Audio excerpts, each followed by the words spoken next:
రోజు అయితే చేదులేని కాకరకాయ కర్రీని ఏ విధంగా ప్రిపేర్ చేయాలో మీకు చూపిస్తున్నాను. దీంట్లో బెల్లం అసలు యూస్ చేయనండి.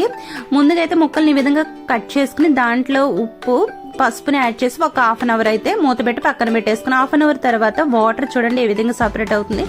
గట్టిగా పిండేసుకుని ఒక్కసారి వాటర్తో కడిగేసుకుని పక్కన పెట్టేసుకోవాలి. పక్కన పెట్టుకున్న తర్వాత ముందుగా 2.5 టేబుల్ స్పూన్ ఆయిల్ అయితే యాడ్ చేసుకుని ఈ ముక్కల్ని ఫ్రై చేసేసుకోవాలి. కలర్ చేంజ్ అయ్యేంత వరకు క్రిస్పీగా వచ్చేంత వరకు ఫ్రై చేసేసుకుని పక్కన పెట్టేసుకోవాలి.